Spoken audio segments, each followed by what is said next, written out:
¿Estás grabando ya? Sí. ¿Arranco ya? No, porque no, yo creo que no han admitido. Adelante, Pilar. Adelante. Hola, buenas tardes a todos. Os habla Pilar Sánchez del Centro Cultural de España de Montevideo.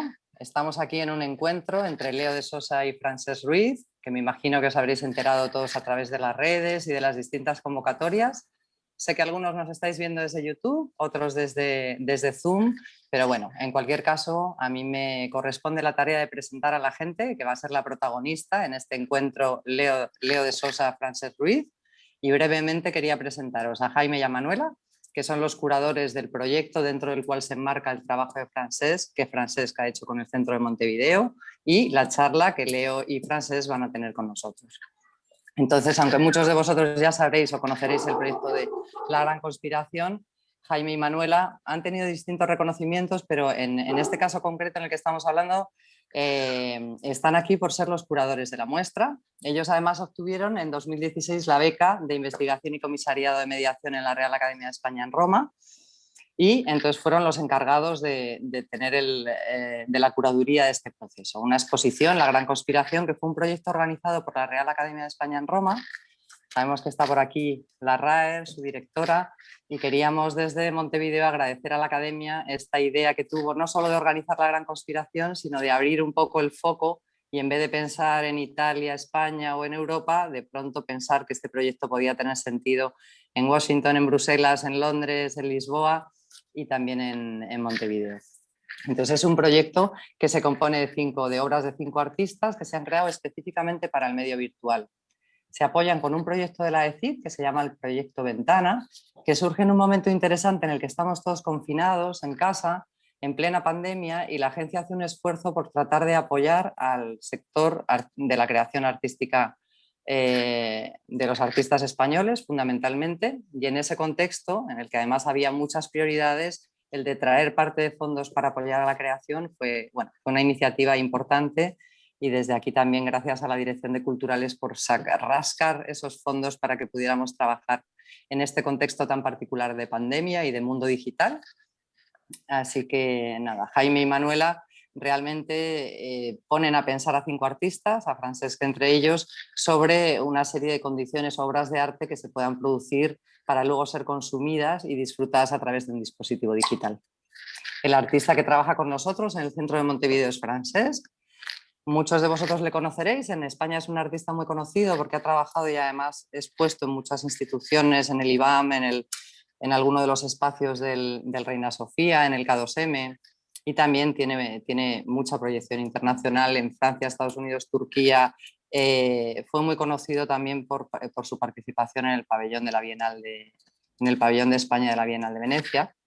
Y en ese contexto Francesc empieza a trabajar en una obra que se llama Correos, que podéis además curiosear y bichear, como dicen en Uruguay, por la página web de La Gran Conspiración, que lo que pretende es hacer una intervención a distancia y experimentar con la gráfica oficial de los correos uruguayos. Nos empieza a enviar cartas, una decena de cartas desde Barcelona hasta el centro de Montevideo.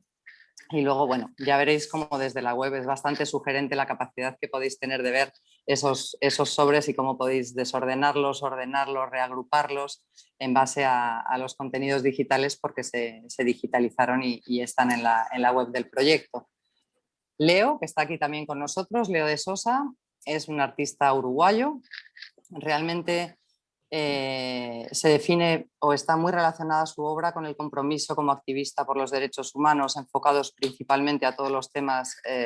Pretende visibilizar las otras infancias y adolescencias dentro de un ámbito más amplio de disidencias LGTBQ.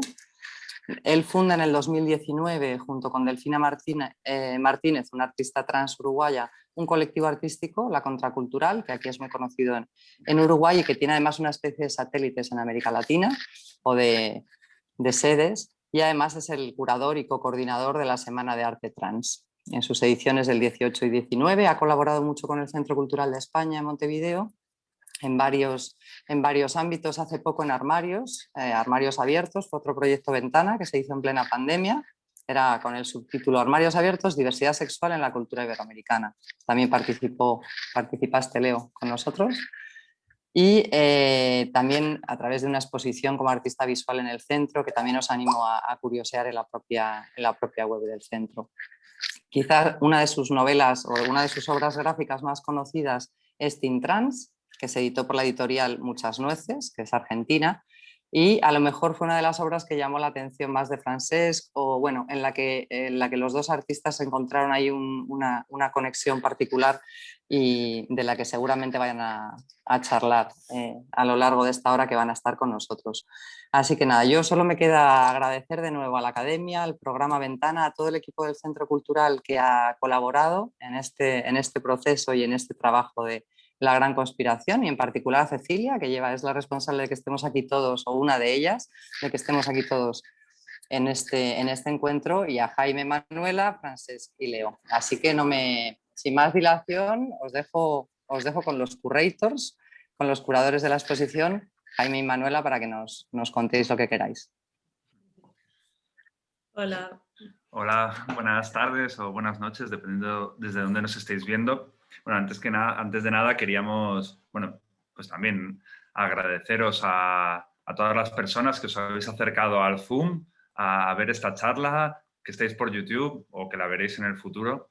Y también sobre todo a Leo y a Francesc por esta actividad que han preparado y que disfrutaremos ya al centro de Montevideo.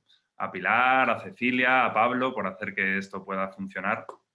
Y no nos queríamos enrollar mucho más para no quitar tiempo del diálogo. Queríamos un poco explicar cómo iba a desarrollarse la actividad. Bueno, ahora os vamos a contar un poco más el proyecto de La Gran Conspiración y daremos voz a Francesc y Leo. Después de que ellos hablen, que va a ser más o menos, va a durar 1 hora, si queréis, el público puede hacer preguntas o escribiéndolas en el chat o levantando la mano virtualmente por el Zoom. Y en ese momento os damos voz y se os activará el micrófono para poder hacerlas. Como ha comentado Pilar, este encuentro se enmarca dentro de La Gran Conspiración, que es la exposición online que inauguramos en diciembre y que bueno, es una exposición activa, ¿no? En el que las piezas todavía se están desarrollando, muchas tienen un carácter procesual, están todavía pasando cosas y en esa línea pues nos apetecía que en 2021 todavía pudieran seguir ocurriendo otras cosas y este programa de actividades está en esa línea con esta idea de conectar a los artistas que forman parte de esta exposición con agentes de los contextos locales de esta red, ¿no? que se ha configurado también, que se ha ido tejiendo en relación a esta exposición entre, ¿no? Pues bueno, además de donde vivimos cada uno, pues con las embajadas de Bruselas, Washington, Londres, Lisboa y con el Centro Cultural de Montevideo. Y bueno, dentro de la obra de Francesc, ¿no? que se titula Correos y que ha generado ese cortocircuito que comentaba Pilar entre los sistemas nacionales de correos, pues otro enganche, ¿no? y otro enlace que ha generado es este diálogo con Leo. No nos extendemos más porque realmente tenemos muchas ganas sabemos que Francesc y Leo traen muchas cosas y tenemos muchas ganas de escucharles. Así que adelante. Vale, pues hola Leo, ¿qué tal? ¿Cómo estás? ¿Qué tal? Hola, Vale, Francesc. vale. Nada. Básicamente, gracias a todos por las aportaciones que habéis hecho aquí, pero vamos a entrar ya con Leo porque no tenemos mucho tiempo y creo que tenemos bastante que compartir. Yo quería introducir un poco el por qué estamos aquí yo y Leo hoy hablando y me he propuesto pues, hacer una entrevista y que compartir con toda la gente que está aquí viendo este encuentro, pues todo lo que está haciendo Leo y lo que ha estado haciendo y que considero súper interesante. Básicamente quería, pues eso, comentaros que yo recibo la invitación de hacer algo en el centro cultural, o sea, hacer algo dentro de esta exposición que se llama La Gran Conspiración, que tiene una base, básicamente nace como un proyecto online, pero que empieza que establece conexiones con diferentes centros culturales y embajadas. De repente, pues a mí me invitan a hacer algo en Uruguay, bueno, más concretamente para el Centro Cultural de Montevideo, colaborar con ellos. No es algo que yo hubiera elegido, ¿vale? O sea, de repente, o sea, hubo un reparto ahí, ¿no? Cada artista fue a parar a un lugar y luego pues surgió esta posibilidad de invitar a una gente local para hacer algo. Entonces, pues, claro, entrar en un contexto que no conoces, decir, bueno, ¿a quién invito? Si yo nunca he estado en Montevideo, no conozco el contexto, ¿cómo? Pues bueno, pues claro, pues te pones a buscar en Google y empiezas a buscar cosas, afinidades, ¿no? Pues lo primero, ¿qué es lo que hago yo? Pues yo, gran parte de lo que hago es pues un cómic con una vinculación LGTB, cómic marica, cómic queer, cómic especializado en representar pues eso, espacios alternativos y otras voces, y de repente pues puse cómic marica, ¿no? En Google, y lo que me salió es que Leo de Sosa pues estaba ahí y era de Uruguay y era de Montevideo, pero lo más alucinante es que había hecho un cómic que yo tenía, que había comprado un año antes en Barcelona, en una librería que se llama La Caníbal, y de repente ese cómic, como me pareció como Teen Trans, que es el cómic del que hablaremos aquí bastante, como me pareció algo único, porque el año anterior había intentado montar en el IBAM, o hace 2 años, unas jornadas de cómic LGTBIQ, y me había encontrado que había ausencia de materiales, no había muchas cosas, y de repente pues encontrar aquello pues me pareció una auténtica, pues ponerme realmente algo único y pues eso, algo muy especial.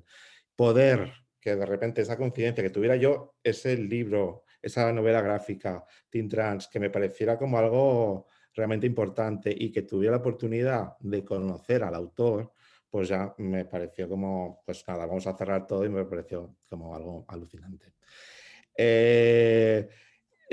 Yo podría aquí hablar del proyecto que he hecho para el Centro Cultural de España en Montevideo, el proyecto que hay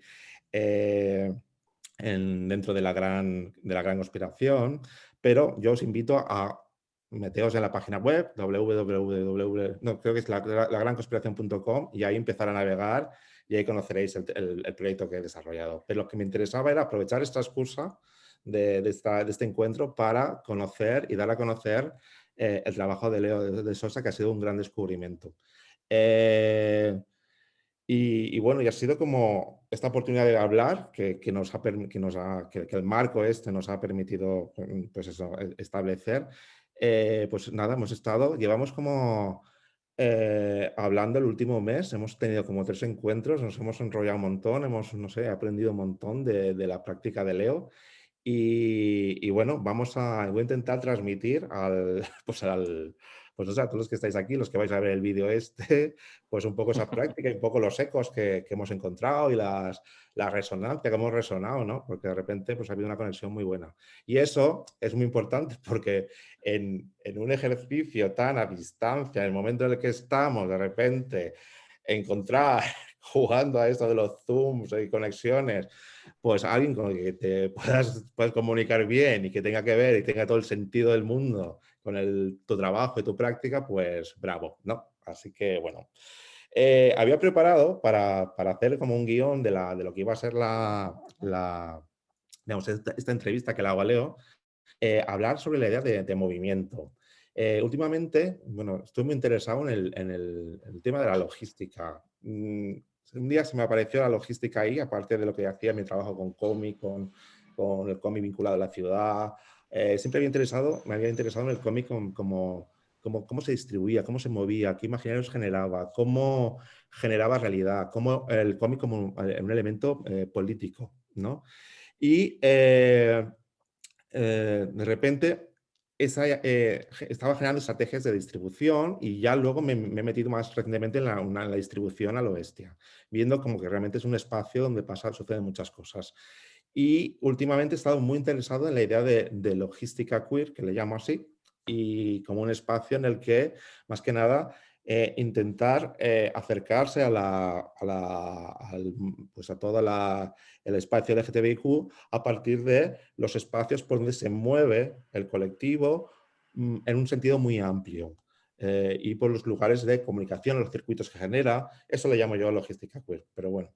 Dentro de esa idea de movimiento que últimamente estoy investigando, quería un poco eso, como os decía, articular la entrevista en base a esa idea de movimiento, en su sentido polisémico, ¿no?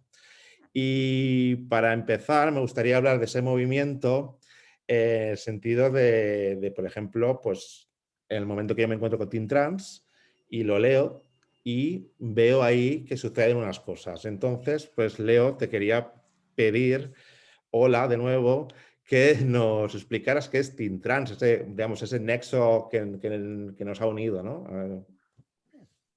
Bueno, primero que nada quería agradecerles, saludar a todos, agradecer al Centro Cultural de España, que es un aliado, a Jaime y Manuela, que fue el primer correo que me llegó de invitación, y este concepto de correos también tiene mucho que ver con lo que nos pasó, Frances, fue como esto, como un puente, ¿no? Y sí, también se agradece mucho esto que sucedió, que encontrar del otro lado una persona con la que hablar un mismo idioma desde lo artístico y desde otro montón de lugares también, ¿no? Lo político, lo activista. Resumen, y arrancamos con lo que, para lo que estamos. Teen Trans, en este concepto un poco de movimiento, ¿no? Y de recorrido, Teen Trans surge, el cómic en sí surge de un recorrido. Tiene su propio recorrido. Yo dibujo desde que tengo noción. Hay un cuento en mi familia que es que mi abuela me dio un lápiz cuando yo tenía 10, 11 meses y me enseñó a hacer círculos, y empecé a dibujar círculos redonditos por toda la casa, y a partir de ese momento nunca más solté el lápiz y no dejé de dibujar. No recuerdo un momento en el que no haya dibujado algo. Aprendí a dibujar cómic copiando los cómics de Disney. Desde muy chiquito fue mi manera de copiar de los cómics a hoja, los hacía todos de nuevo. Y después, bueno, tuve un recorrido en la adolescencia haciendo fanzine, autogestivos y cosas muy rebeldes. Y siempre ilustrando y siempre trabajando desde ese lugar.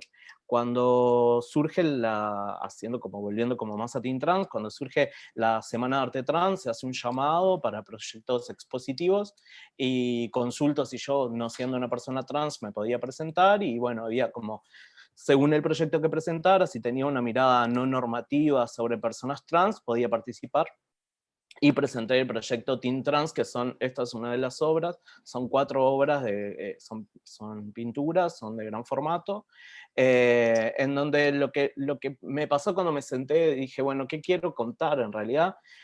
Y lo primero que pensé es ese lugar que desde mi adolescencia y niñez, como un niño marica en Latinoamérica, en un barrio periférico, cómo no me había podido expresar, y lo difícil que era mostrar y tener una adolescencia y tener productos identitarios para que nos reflejaran a nosotros mismos. Y pensé enseguida, bueno, ¿cómo pienso estos adolescentes en ese momento en el que están frente a un espejo, mirándose y entendiendo su identidad y entendiendo de que el mundo les dice que tienen que ser de determinada manera, pero en su mirada se ven de otra? Y ahí surge Teen Trans y surgen estos 4 personajes que representan ese momento. Me aceptan el proyecto y me presento en la exposición junto a dos artistas trans.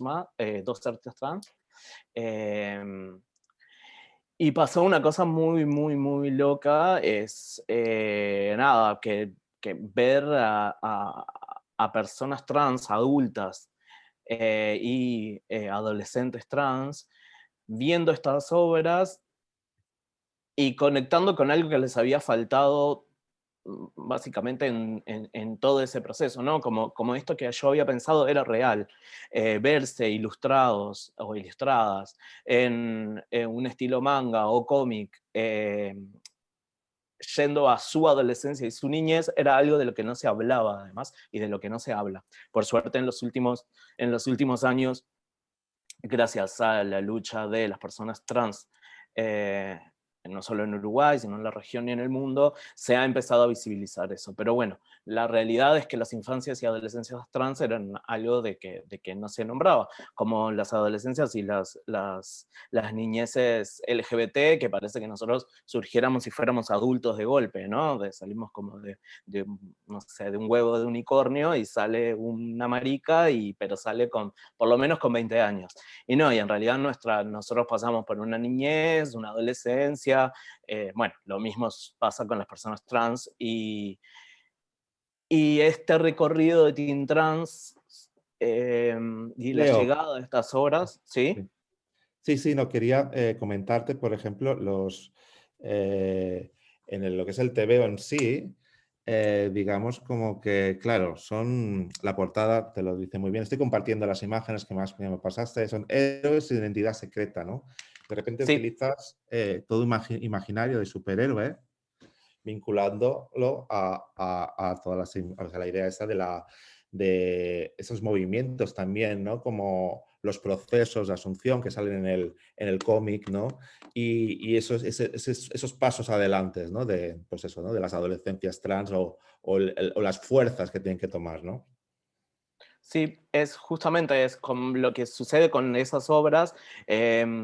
Me piden un proyecto, me piden que haga un proyecto para la segunda semana de arte trans, porque Susie Shock, por ejemplo, habla de que viene y me dice, ojo con lo que vas a decir, no hables por nosotras, pero no dejes de hacer este proyecto, para mí tenés que hacer un cómic. Y surge ahí la idea de hacer un cómic con estos personajes, y para hacer ese cómic, no había otra forma que hacerlo que juntarme y hablar con personas trans que me orientaran de cómo darle voz a estos personajes que ni siquiera tenían nombre originalmente. Cuando en la segunda semana de arte trans se presenta Teen Trans como un cómic que está hecho en formato manga y se lee con lectura no occidental. Y bueno, en realidad fue la respuesta sobre todo de los adolescentes fue increíble. Y ese recorrido de Teen Trans me llevó a empezar a vincularme cada vez más con las compañeras y los compañeros trans y travestis, que justo acá está apareciendo Luana Berkins y Susie Shock, sus personajes. Esto ¿no? Porque en el cómic es que me parece algo muy importante, ¿no? O sea, como el cómic como habla de de repente como estos adolescentes, de repente trans y no binarios, de repente reciben ante un futuro nada complicado y nada prometedor que se plantea dentro de la historia del cómic, reciben la ayuda, ¿no? De unos... dentro de un universo cuántico aparecen ahí unas figuras que responden, o sea, son como retratos realmente de 4 activistas que muy importantes dentro del contexto del activismo trans de la región, ¿no? Por ejemplo, aquí, ¿no? Sí, eso era, por ejemplo, en una de las conversaciones con Delphi Martínez, me dice, ¿viste que están haciendo en Argentina el archivo de la memoria trans? Que es un proyecto que está buenísimo, que son fotos de compañeras travestis y trans. Y me dice, vos tenés que hacer un archivo porque los adolescentes y los niños no saben quién es Loana, no saben quién es Susi, no sé qué. Y fue como, ok, incorporemos estas personas, este concepto además este concepto que decía hoy del título, ahí surgió también el título Héroes sin identidad secreta, que es una característica de Teen Trans, y es pensar también otro tipo de héroes que no tienen que esconderse con una máscara, sino que ellos adquieren sus poderes en el momento en que asumen su identidad y empiezan a mostrarse al mundo. eso tiene un paralelismo con la vida real que para mí realmente hay que tener una valentía enorme en enfrentarse en este mundo y decidir de salir a la calle diciendo que tu identidad es una identidad trans o travesti por la violencia y la exclusión que siguen sufriendo estas personas. Entonces creo que esa valentía era como, sobre todo, había que rescatarla y esto de las referentes o los referentes también trans y travestis que estuvieran en el manga era una forma de dejar, bueno, que si te interesa esta persona, que podés googlear y podés buscar un poco más y saber que hay activistas súper grosas cambiando el mundo, básicamente para mí eso es lo que pasa. Y ese es un poco del recorrido de Teen Trans y cómo surge Teen Trans. Y aquí tenemos las imágenes, estamos pasando, como me comentabas, que es algo, un movimiento, volviendo a esa idea de movimiento, algo que me parecía, y que has comentado ahora mismo, que me parece como súper importante, ¿no?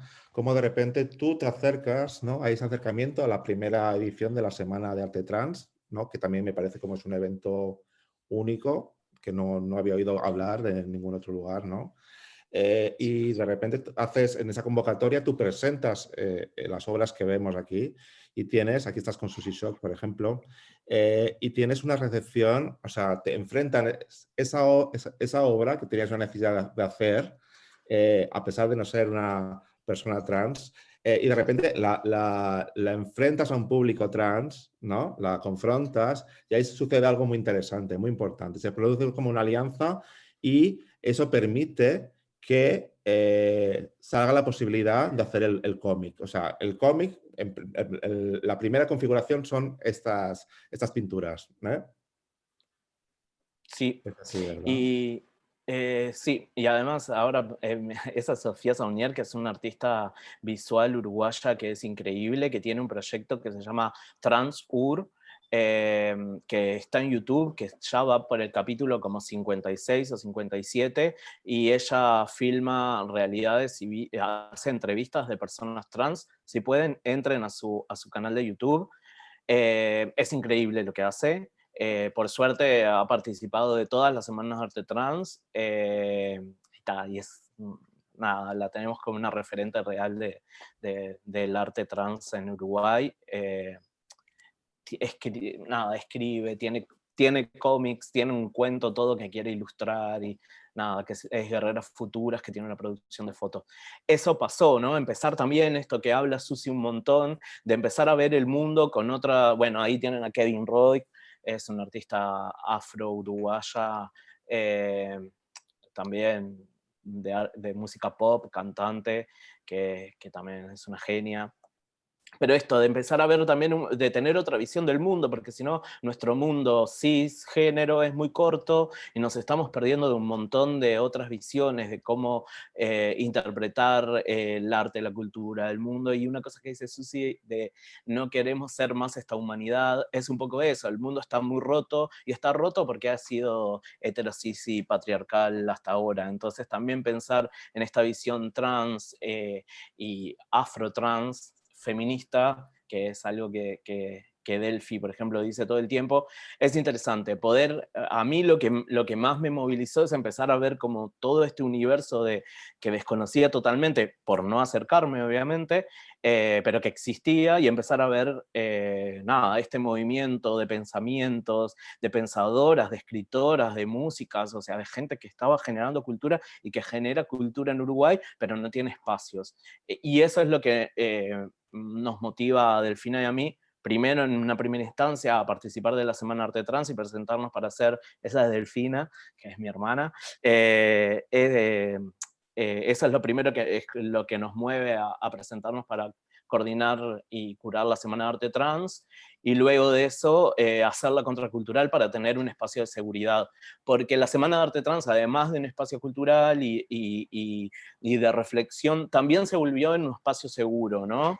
O sea, saber que se podría ir al Centro Cultural de España y que la aceptación de personas trans dentro del Centro Cultural de España, que es un centro de referencia cultural en Montevideo, que era real, que esa apertura era real porque no solo iban a exponer, sino que las personas trans iban a ser bien recibidas, y ya fueron 3 años de exposiciones de la Semana de Arte Trans, y nosotros también hicimos una exposición con la Contracultural. Así que también ese juego, ¿no? Es importante, esos movimientos de las fichas internas. Leo, quería compartir, porque claro, mientras preparaba las imágenes, las que me has pasado, también estaba como buscando un poquito. Quería compartir, nada, brevemente el PDF del catálogo de la muestra del año, del último año que se hizo, ¿no? Porque el año pasado pues ya estábamos, tenía que haber sido en abril, ¿no? Y creo que pues por la pandemia, pero quería como compartir. Porque me parece como muy rico, ¿no? O sea, a nivel de, bueno, un contenido como alucinante. A ver si puedo compartir. Sí, aquí. Es digamos, el programa, ¿verdad? Sí. Vale, pues nada, quería pues nada, ver, bueno, de repente pues esto, pues la Semana Arte Trans como un evento, de repente absolutamente mostrando todo un conjunto de artistas trans y bueno, agentes culturales, ¿no? Aquí voy pasando. Me imagino que de la región, pero que también vais invitando cada año a gente, o esa es la idea, ¿verdad? Sí, en realidad nosotros incorporamos una cosa en la primera Semana de Arte Trans, en la segunda Semana de Arte Trans, que es la primera que hicimos, incorporamos el concepto de cápsulas creativas, y era esto de hacer cápsulas de formación o de talleres. Él es Brian Solomon, que lo conocimos, pasó una cosa que yo en ese momento me empezaron a convocar a festivales LGBT o queer en distintas partes del mundo, y empecé a generar redes. Y esas redes las volqué a la Semana de Arte Trans, y esas redes incluyeron enseguida Delfina. Entonces, para la primera Semana de Arte Trans pudimos hacer un montón de cosas, como el primer seminario de arte trans en Uruguay, y luego hicimos el segundo con apoyo al British Council, luego hicimos una hermandad con un grupo de curadores en Francia, que eso nos permitió traer a Maëlys Meyer, que es curadora, junto a Arsène Marquis, que es fotógrafo. Y en la tercera Semana de Arte Trans lo que pudimos hacer son cápsulas creativas muy potentes. Hicimos un taller de creación de fotografía en el Florencio Sánchez, y hicimos también el taller de danza con Brian Solomon y Carla Morales, que él es canadiense y ella es argentina. Hicimos con Emma B. Un taller en la cárcel de serigrafía para las compañeras trans y travestis que están en la cárcel.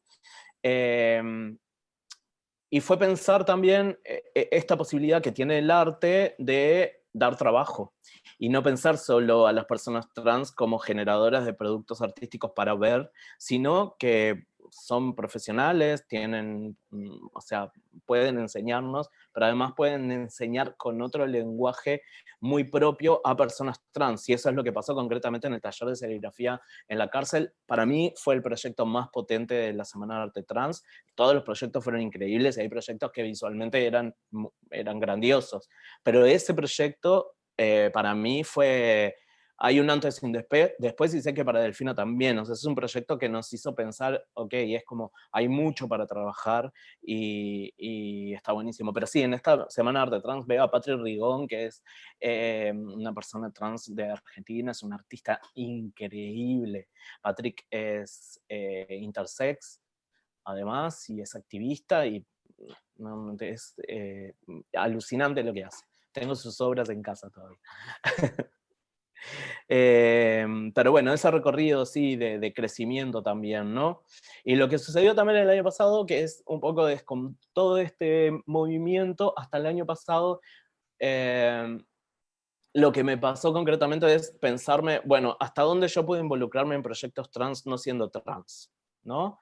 O sea, el crecimiento y este recorrido también me llevó en un punto, por eso Teen Trans también tiene un parate, ¿no? Teen Trans no siguió porque yo dije, bueno, ¿cómo sigo? Yo no puedo hablar por personas trans, no corresponde, pero además no me interesa, no me nace. Y todo este recorrido de sí, de generar, de proyectos muy lindo, todo, bueno, desde qué lugar lo estoy haciendo, desde, ¿no? Como cuestionarme todo eso. Y tener la suerte de estar acompañado por Delfina, por Susi, y como el apoyo ese de, bueno, vos esto que haces está bien, esto que haces está mal, digo, porque vas a hacer cosas mal siempre. Y Teen Trans ha tenido un parate, y un poco lo que motiva ahora a estar en una etapa de querer darle continuidad es, luego que se presentó en Francia, se presentó en Brasil, hay una versión de Teen Trans en francés, que se presentó en un festival. Cuando pasa eso y empiezo a tener como la respuesta, como respuestas muy concretas, me doy cuenta que sigue haciendo falta Teen Trans, que ese proyecto no caducó, y la seriedad como que con la que me lo tomé es válida.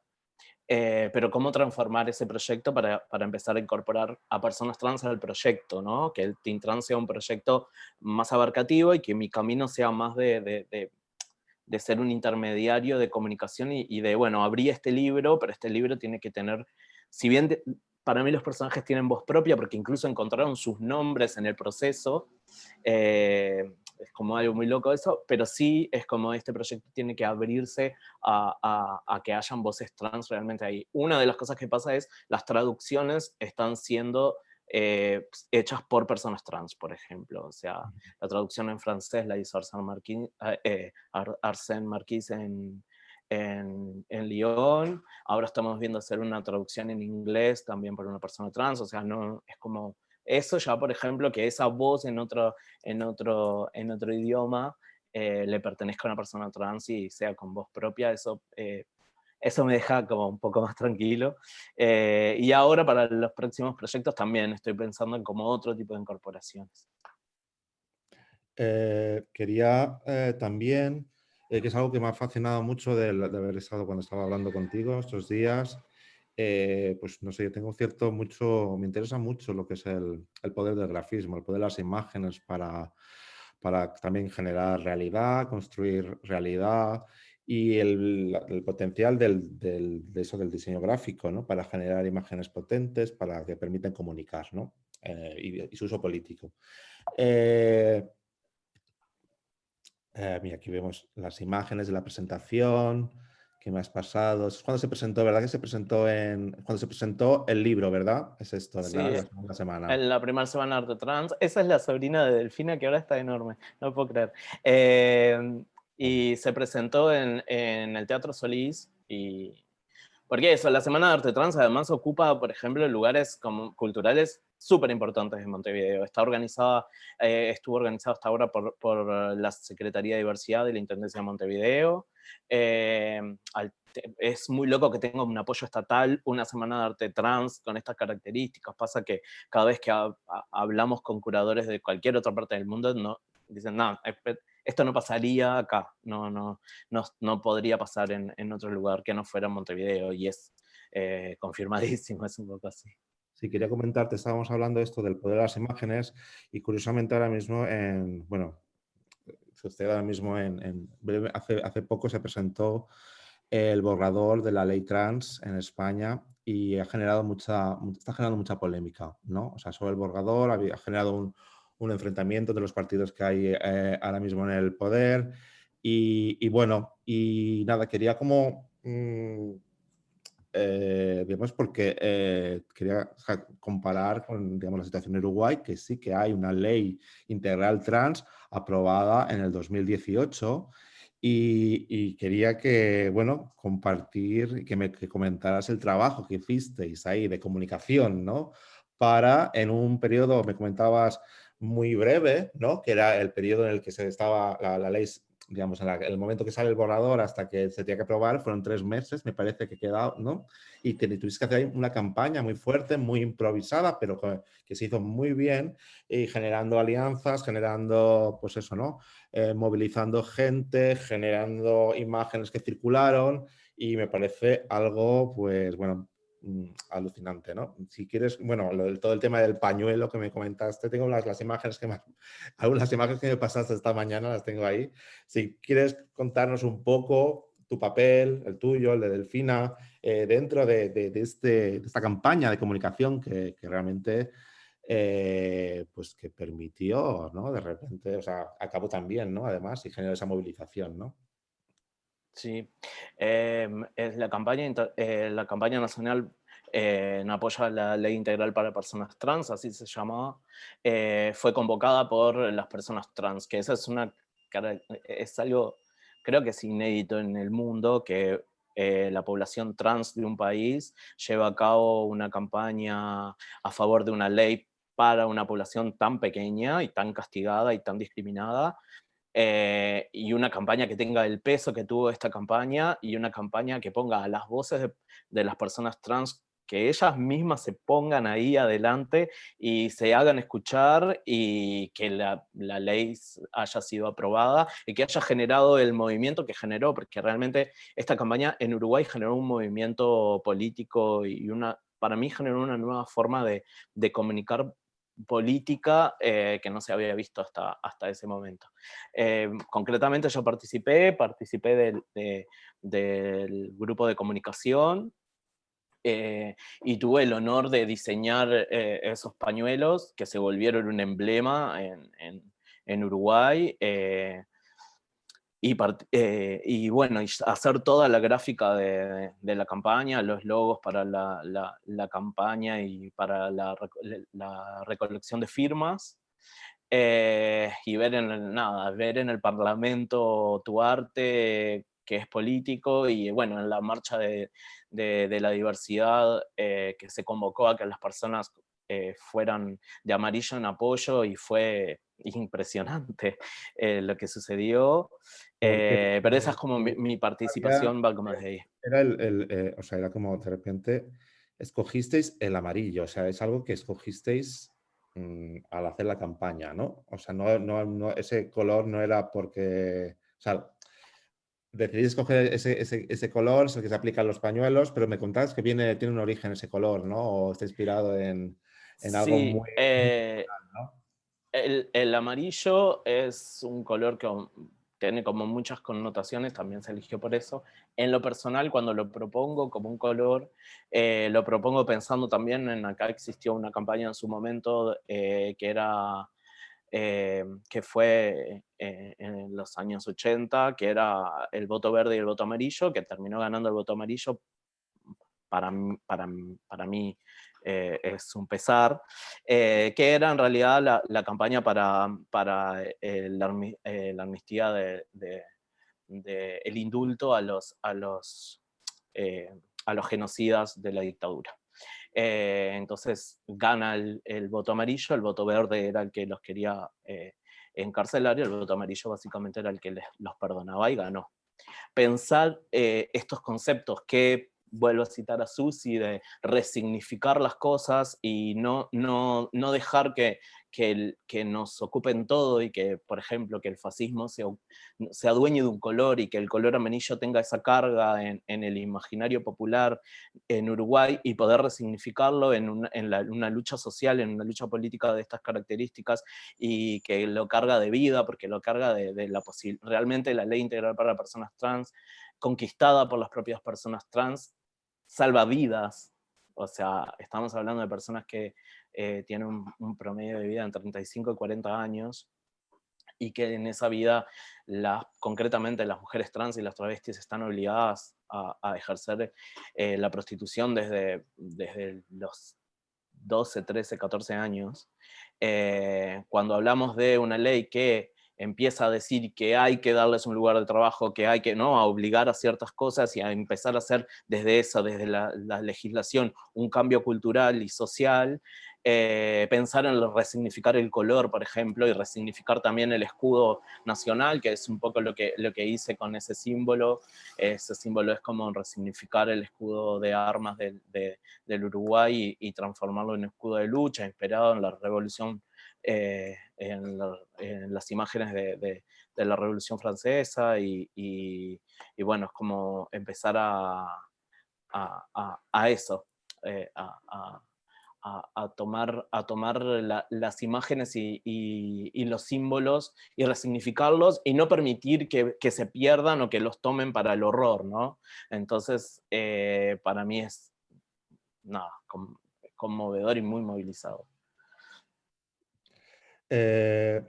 Además que, perdón, y además que está relacionado con mi niñez, eso es como súper importante, porque el voto amarillo, el voto verde, yo no sé, tenía 8, 9 años, 7, 8, 9 años, no recuerdo ahora bien la fecha, y para mí es una campaña publicitaria como muy fuerte, fue una campaña en la que participé porque me sé hasta ahora el jingle del voto verde, todo, y sabía lo que estaba pasando, y cuando perdió, es como la primera derrota política, lo siento así, es como fue la primera vez que fui consciente de que habían bandos políticos y habían cosas por las que luchar, ¿no? Entonces es como, para mí es muy fuerte ahora, cuando se hizo la campaña, tenía 38 años, y es como participar de resignificar ese color, y fue como, wow, qué fuerte, ¿no? Como un montón.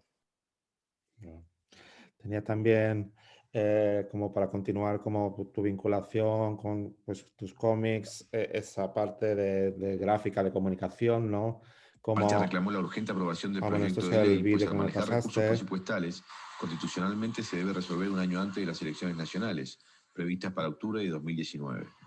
La urgencia que tenemos con un proyecto de ley que hace más de un año y medio que está en el Parlamento, y que bueno, ya está por terminar el año que viene es año en donde no se votan proyectos porque es año electoral, y bueno, entendemos que la realidad de las personas trans es urgente y es necesaria y tiene que ser ya, ley trans ya. La población trans es la más discriminada del país. El 67,5% tiene o tuvo que prostituirse para generar un ingreso. El 88% no terminaba en secundaria. El 88% fue discriminado en ámbitos educativos y también a nivel general. El 25% tiene que abandonar su hogar antes de los 18 años. El 58% fue discriminado por un miembro de su familia y la esperanza de vida es de apenas 35 años. Los miles de participantes de la Marcha de la Diversidad exigieron una ley trans ya. Vale. Nada, el documento este está estupendo. No he tenido tiempo de verlo, pero no había tenido tiempo de verlo, lo he visto ahora. Dentro de esa labor tuya en la que el cómic, dentro, pues es un cómic activista, político, y cómo eso de repente se toma siempre, digamos, el poder del cómic para comunicar es increíble, ¿no? Y eso de repente como a Teen Trans, esos personajes, ese universo que has creado, ha empezado de repente empieza a tener como, digamos, se expande y empieza a formar parte de campañas, ¿no? Como esta que me has pasado, que no habíamos discutido, pero que me parece como bastante... Hay chicas trans que dudan de ir al médico por temor a ser llamadas por un nombre que no les identifica. En las policlínicas de Montevideo te llamamos por tu nombre elegido. Todos tenemos derecho a la salud sin discriminación por identidad de género. Bienvenidos todos y todas a las policlínicas inclusivas de la Intendencia de Montevideo. Una campaña del Instituto Interamericano de Derechos Humanos e Intendencia de Montevideo. Financia el Gobierno de Canadá. Apoya Fondo de Población de Naciones Unidas. Y aquí había este también. Perdona, este. Hay chicos trans que dudan de ir al médico por temor a ser llamados por un nombre que no les identifica. En las policlínicas de Montevideo te llamamos por tu nombre elegido. Todos tenemos derecho a la salud sin discriminación por identidad de género. Bienvenidos todos y todas a las policlínicas inclusivas de la Intendencia de Montevideo. Una campaña del Instituto Interamericano de Derechos Humanos. Bueno, hay varios, ¿no? Esta campaña es que no habíamos hablado, ¿no? ¿Podrías comentar cómo surge, cómo... me convocan de la Secretaría de Diversidad de la Intendencia de Montevideo, del Instituto Interamericano de Derechos Humanos, para crear una campaña animada. Concretamente se les había ocurrido que estos personajes pertenecieran a una campaña y nada, y básicamente armé todo. Ahí es como otra vez que en Teen Trans tiene como eso, ¿no? Que terminé haciendo todo, la campaña de ese el guión, el diseño, las ilustraciones, todo lo que está ahí. Fue una campaña fuerte, además lo loco de Teen Trans y de lo que pasa con Teen Trans es que en ese momento estaba el cómic y a la vez estaba esta campaña, que esta campaña estaba en vía pública, estaba en televisión y a la vez estaba en todas las policlínicas de Montevideo. Y también esto del poder, ¿no? El poder comunicar gráficamente, creo que eso es lo que tiene el cómic fundamental. Y esto de poder significar, las dos piezas que venían a continuación es un chico gay y una chica lesbiana. Si bien quedaron otras identidades por fuera, no se podía hacer tan grande la campaña, no se tomó la decisión como de hacerlo así. Fue algo que conversamos, de que era necesario como también otras identidades que no estaban reflejadas ahí, pero es como la primera campaña que se hace para la salud enfocada concretamente para adolescentes LGBT. Es sumamente importante. Y esto, ¿no? De la identidad, de la salud sexual también, ¿no? Y reproductiva, que siempre queda... que quedamos por fuera, ¿no? Porque hay una realidad que quedamos por fuera, no se nos piensa que nuestra sexualidad pasa por otro lado y que no es que yo pueda ir al médico y el médico tratarme como un varón cis heterosexual. Esto que está mostrando acá, y bueno, nada, esta campaña es... también fue como un momento para mí sumamente importante. Era como de golpe estaban Teen Trans en todos lados. Y estaba ahí, se estaba empezando a hacer la edición argentina de Teen Trans. Sí, quería comentarte en esos movimientos que estamos, estas maneras de moverse que estamos comentando, la idea de que es algo que ya os he comentado al principio, que me interesa mucho, es la idea de la distribución, ¿no? O sea, cómo viaja Teen Trans, ¿no? Desde la primera edición que se publica en Uruguay hasta, digamos, como ese viaje, ¿no? De repente de la idea original a la primera edición, a la edición argentina, que es la que de repente encuentro yo en Barcelona, a enterarme luego de que hay una edición francesa y bueno, y que va a haber más ediciones y que hay más... Quería que hablaras de ese movimiento, de cómo has vivido tú ese crecimiento del proyecto y de repente cómo ha ido ocupando más espacio y también del retorno que has tenido, ¿no? Sí, pasa que ahí en la primera edición que pertenecía a la Semana de Arte Trans, por ejemplo, ahí Ruth McCarthy, que es la directora del Festival Outburn en Belfast, en Irlanda del Norte, se lleva ejemplares y se lleva esos pegotines que diseñé, que dice Ley Trans Ya, cuando todavía no había campaña de ley. La primera voz que se escuchó en apoyo a la campaña fue en la Semana de Arte Trans. También eso fue como se pudo introducir dentro del marco de la Semana de Arte Trans esto, ¿no? Hacer esos stickers, y esos stickers son la primera, y ya eran amarillos, como pueden ver.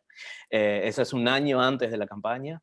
Y se lleva todo este material, esto es en un centro de adolescentes trans, y se lleva en español, y es muy loco porque los chiques leían en español con el celular y iban traduciendo, o sea, esa necesidad realmente esto es lo que hablábamos nosotros en estos días de cuando yo empiezo a ver como que sí estaba la necesidad de que existiera este material y que bueno, hay que darle como nuevas formas, ¿no? Pero que no puede desaparecer por esto que te digo, eran chicos en Irlanda del Norte recibiendo un cómic sudaca, ¿no? Y leyéndolo porque habían cosas que son iguales. es como, es como esas conexiones. Y también pasó de que vino una activista jamaiquina y también lo llevó a un centro cultural con el que ella tiene vinculación. Entonces también pasó lo mismo en Jamaica, ¿no? Estaban leyendo de golpe, habían chicos trans y LGBT leyendo Teen Trans en Jamaica, y en Buenos Aires Susi se lleva mucha cantidad de libros y empieza a circular y los escanean, porque no había tanta cantidad, y los escanean y empiezan en los colectivos de niñeces trans, empiezan a tener el material. Y ahí ella habla en Buenos Aires, en su editorial, y me contactan y editamos Teen Trans. Entonces hay como una primera movilidad de Teen Trans del boca a boca y desde el activismo y desde los colectivos y desde los festivales, que empieza a tener una repercusión hermosa, ¿no? Esa primera etapa. Y luego con la edición empieza a tener como una cosa más formal y pasa una cosa muy loca en Buenos Aires, que es el movimiento marica y lesbiana, es como... están fascinados. Pasa una cosa con los adultos de la necesidad que tuvimos, ¿no? De los que nacimos del 80 para allá, de que no tuvimos este tipo de... Entonces, ok, si sos marica y lees Teen Trans, y se parece mucho más a tu realidad que cuando lees Superman. Es todo muy lindo con Superman, pero Superman no tiene ningún problema de los que tienen los colectivos LGBT.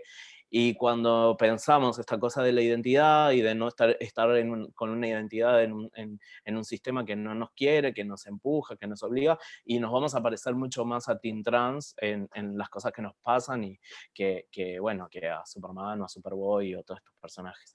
Y eso pasó bastante en Buenos Aires y acá también, pero en Buenos Aires, que la editorial tiene como mucha llegada, pasó un montón y hay mucha comunicación de eso. Y después de esto otro, de un poco como para cerrar esto, de lo que hablábamos de por qué, cómo esta distribución me empuja ahora a empezar a pensar en continuar con Teen Trans, a pesar de haber tenido como un camino de análisis del proyecto.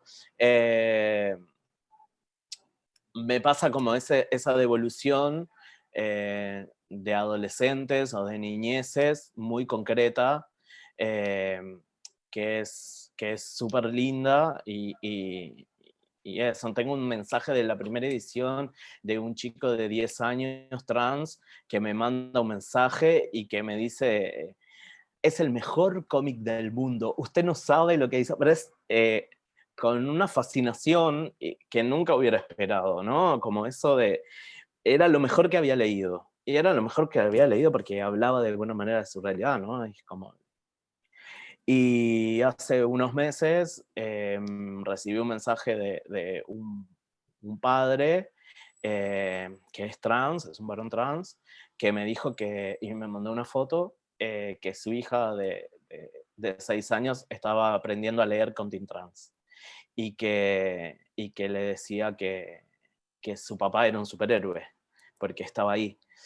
Y bueno, mientras no tengamos otras voces haciendo otros Teen Trans y otros proyectos así como tan infantiles, ¿no? Porque lo que tiene Teen Trans es que es un proyecto concretamente para adolescencias, o sea, no pasa por lo sexual. De repente hay otros cómics, porque hay material hecho por personas trans, o sea, no quiero ocultar eso tampoco, ¿no? Invisibilizar que no hay creadores y creadoras trans haciendo proyectos de cómics. Sí los hay y son muy buenos, pero concretamente hablando de realidades trans y no sé qué, no hay tanto, y Teen Trans tiene como ese gancho que por ahora creo que es necesario, y bueno, voy a intentar como darle más formato y ampliar a quienes participen en el proyecto, ¿no? Sí, otra cosa que se nos había quedado en otros movimientos que, bueno, quería comentarlo, era sobre, que es algo como un poco como yo lo considero, se puede leer también en clave pues, metafórica también, ¿no? O establece una analogía, ¿no? Cuando hablamos de cómo dibujamos las cosas, ¿no? Cuando dibujamos, ¿por qué dibujamos? cómo dibujamos. ¿Qué nos influencia al dibujar? ¿Qué hace que el dibujo sale de nosotros? El dibujo lo aprendemos, las academias vienen a nosotros y nos forman, nos deforman.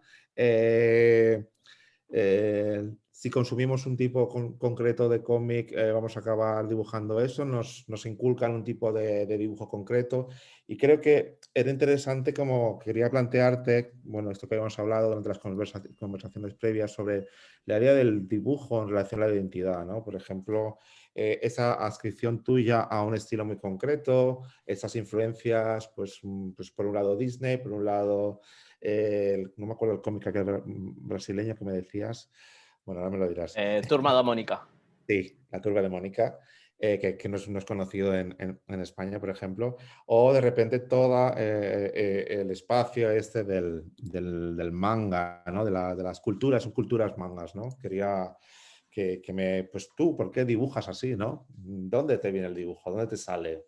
¿No? Bueno, esto es un poco la influencia Disney, que creo que no puede escapar.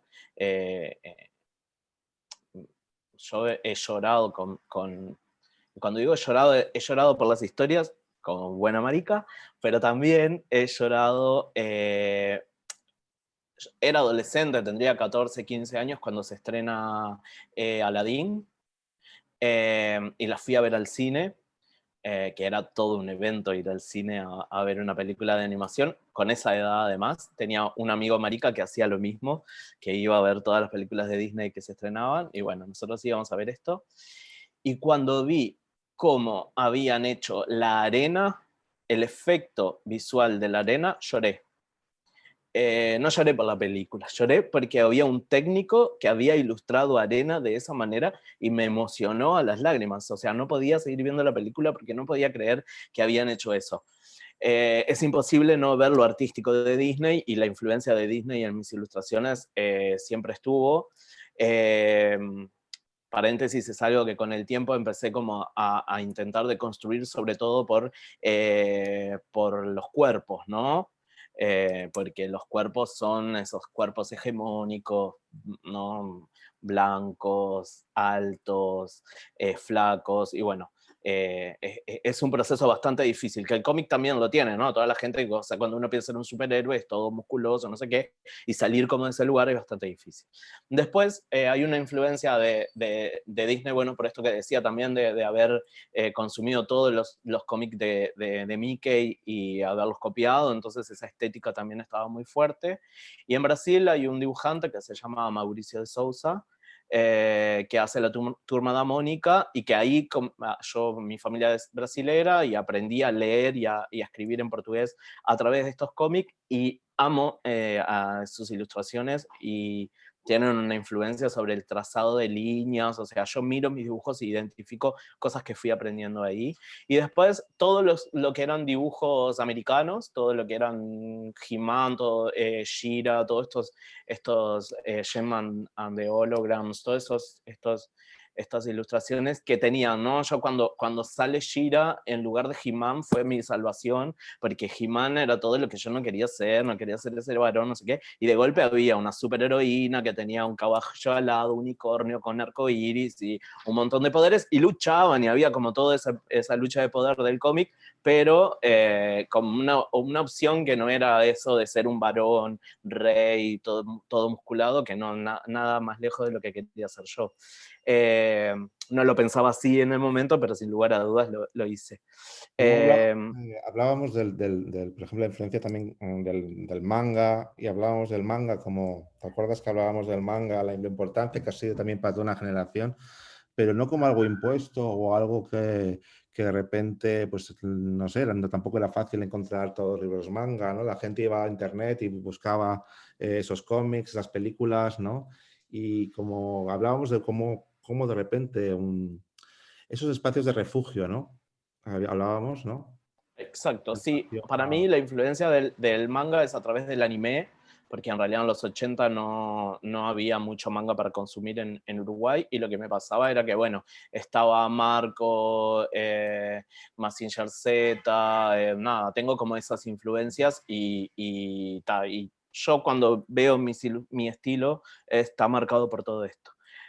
Creo que en los últimos años, en los últimos 20 años, el manga y el anime ha sido un refugio para todas las adolescencias y niñeces LGBT, porque es un lugar en donde sí existen personajes que no son binarios, existen personajes, más allá bueno, después le podemos ver qué representatividad tiene, o si son buenos o son malos, pero existen. El hecho de que existan esos personajes también es una forma de, y esto ¿no? del cosplay y de poder disfrazarte de cualquier tipo de personaje, varones disfrazándose de personajes femeninos, chicas disfrazándose de personajes masculinos, bueno, empieza a haber como toda una subcultura que los adultos no controlamos, ¿no?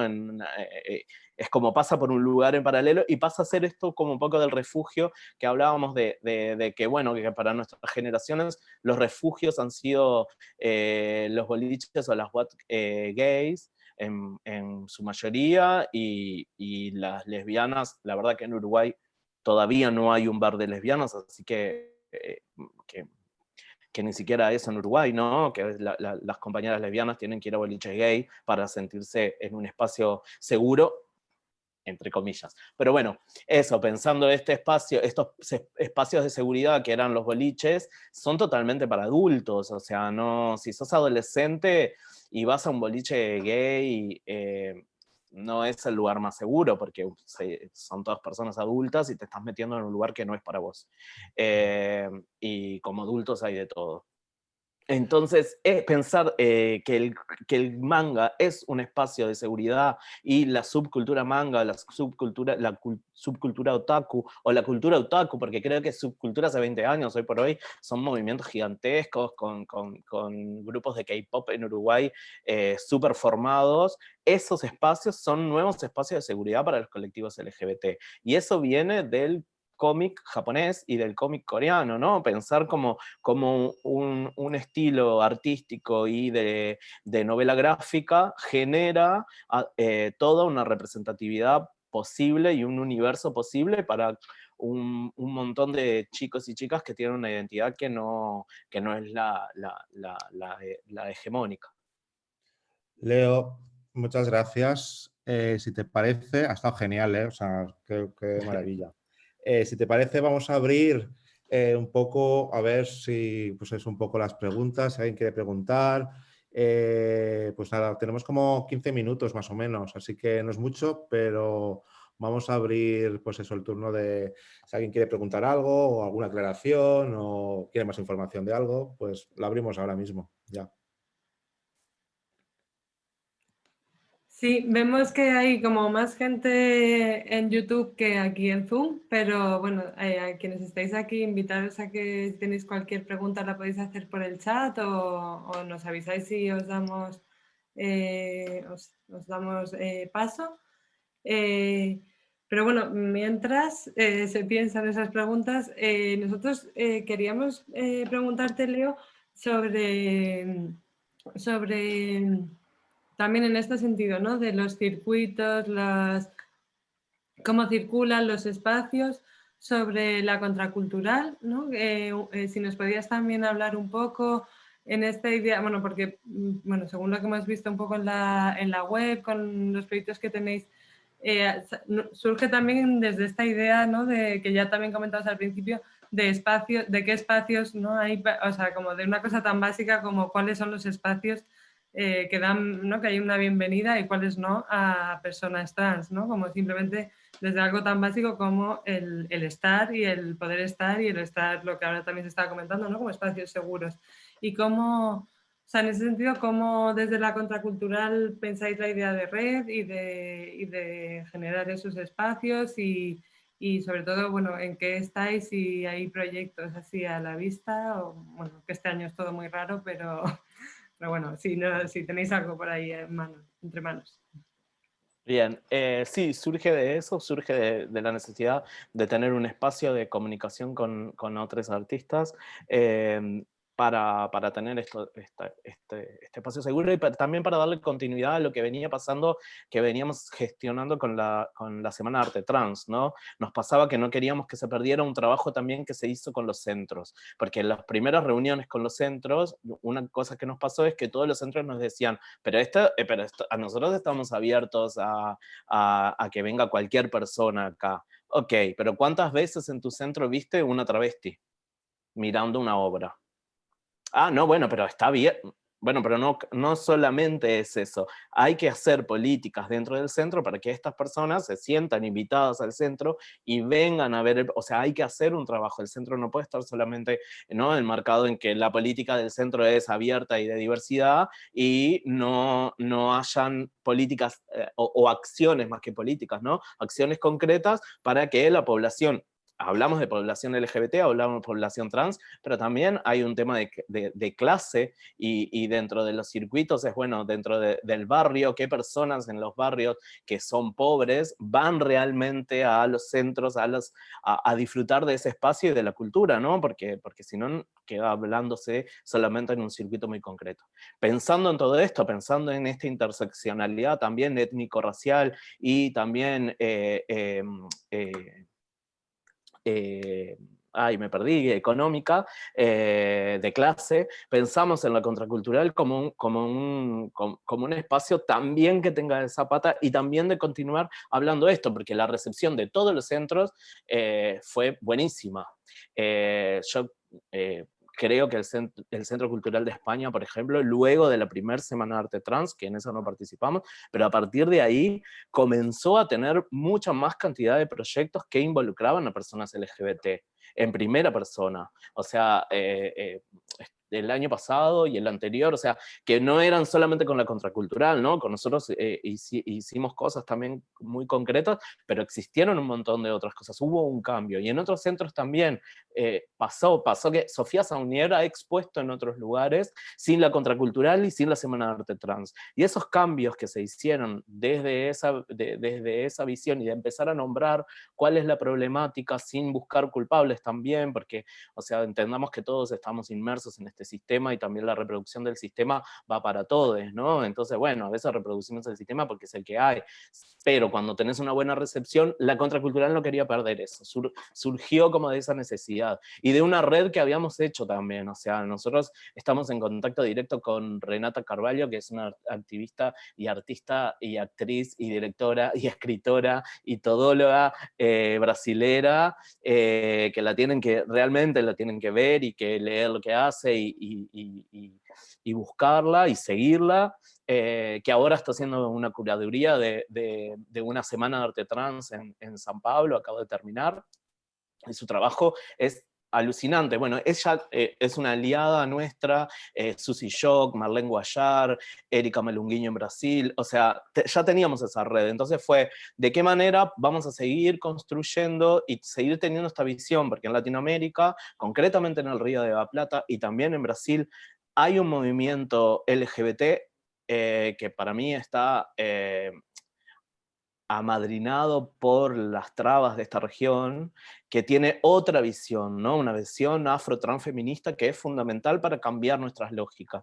porque si no estamos siempre hablando entre nosotros y diciendo nuestras cosas y no escuchando, entonces como darle voz y vehiculizar y usar nuestros privilegios para, en mi caso, por ejemplo, que al ser un varón blanco, que ha alcanzado como cierta notoriedad en algunas cosas y no sé qué, y tengo como mis privilegios reconocerlos y utilizarlos, ¿no? No quedarme y el utilizarlos es eso, utilizo mis privilegios para vincular y para fomentar otro tipo de proyectos. Y eso es un poco lo que movió a la contracultural y después lo otro es proyectos por delante nosotros tenemos una alianza con el festival, que es un festival que se inspira en en el trabajo de Delfina y mío de la Semana de Arte Trans. Se hizo un festival en Lyon que se llama FACT, Festival de Arte y Creación Trans, que nos invitaron a la primera edición,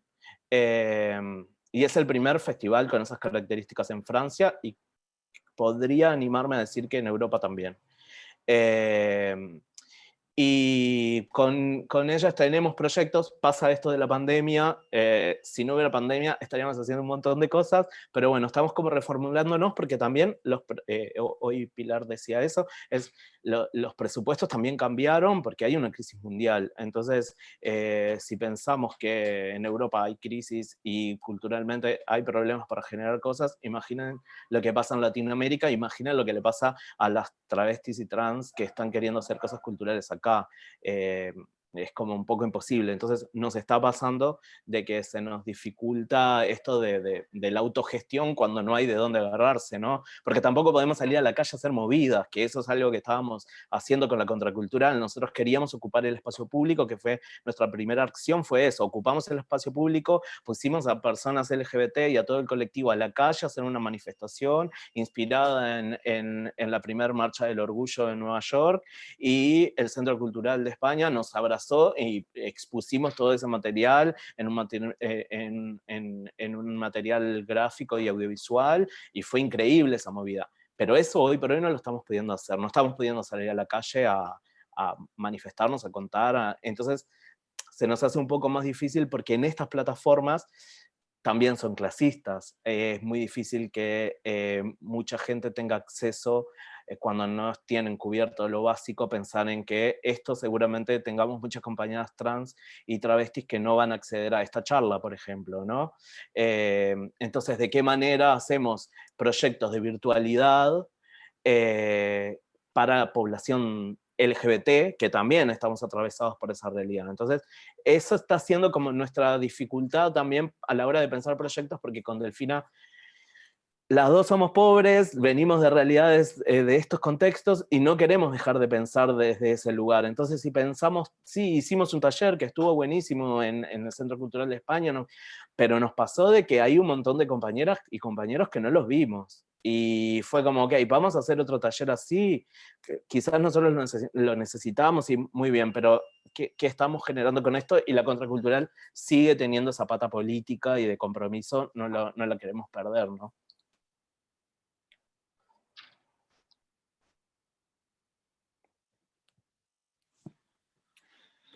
No sé si hay más Gracias, sí. preguntas.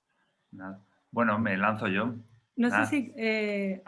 ¿Mario? ¿No? Mario, Carmen... No, vale. perdón. No sabía. Es que ha sido una sorpresa. Nos hemos encontrado con un amigo uruguayo en este Zoom. Vecino. Que hacía meses que no veíamos. Nada, ha sido alucinante todo lo que habéis contado. Nada, muchísimas gracias.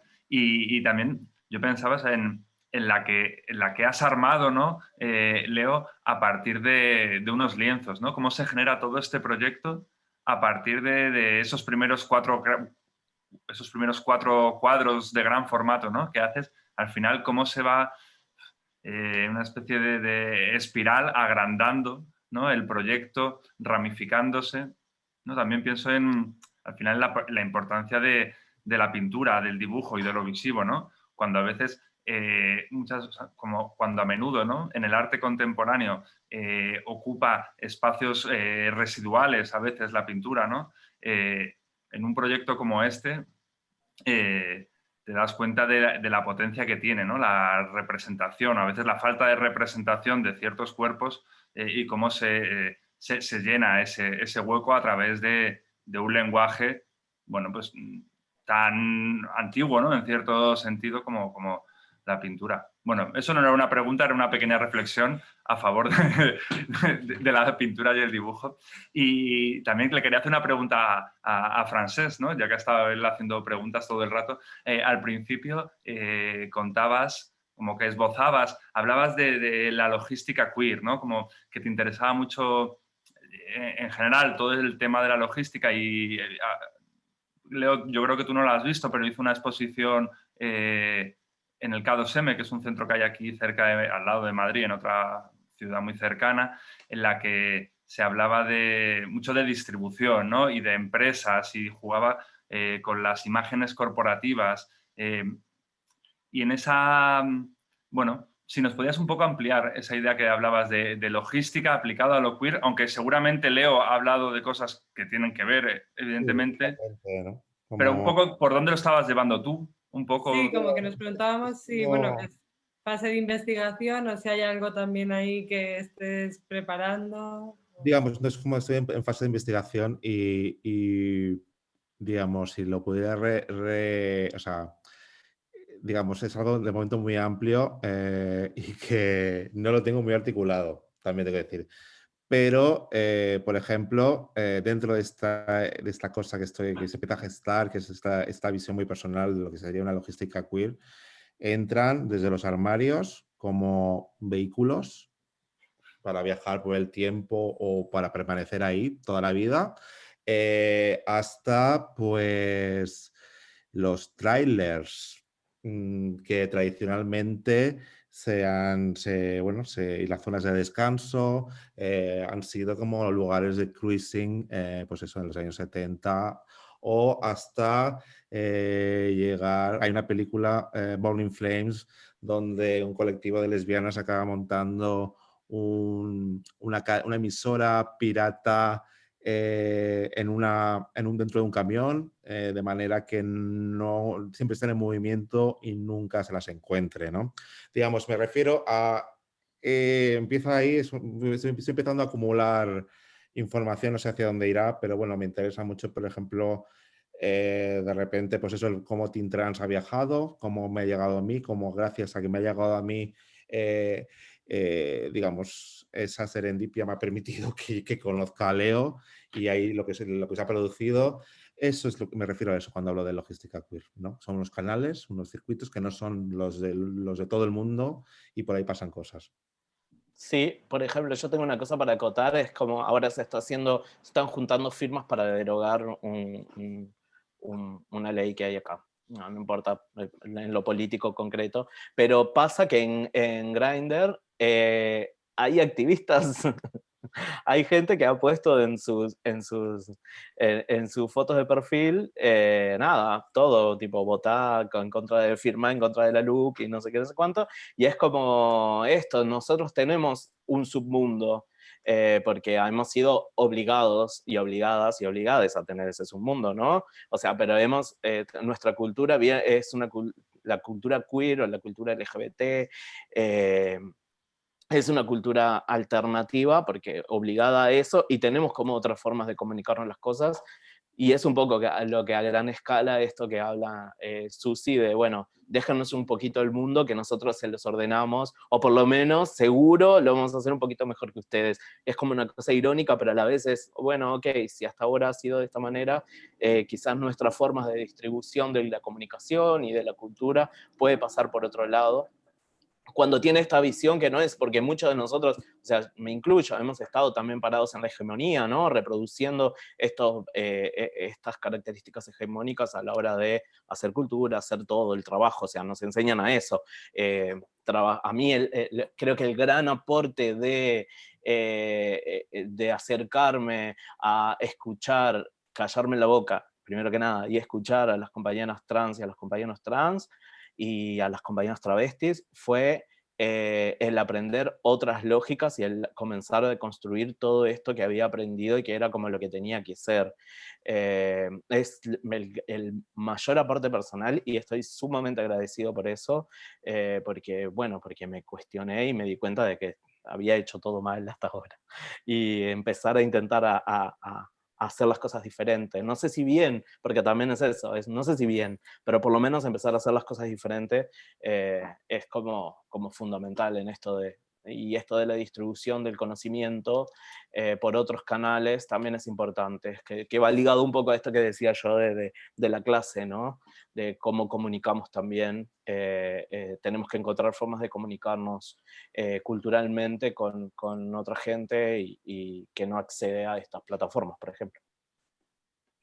Totalmente. Y bueno, tenemos que cerrar porque nos queda un minuto, pero muchísimas gracias justo por eso, ¿no? Por darnos como todas estas referencias que además, bueno, Susi Shock tuvimos la suerte de verla, si no recuerdo mal, hace 1 año y medio aquí en Madrid y fue una fantasía total y ahora tenemos otros 15 nombres, ¿no? que seguir escuchando y bueno, pues eso, muchísimas gracias por compartir todo esto Y yo creo que cerramos porque Pablo se tiene que ir y también en algún momento hay que cerrar. Agradeceros también a quienes habéis estado aquí, a Mario, Carmen y a todas las que también están por YouTube siguiéndolo.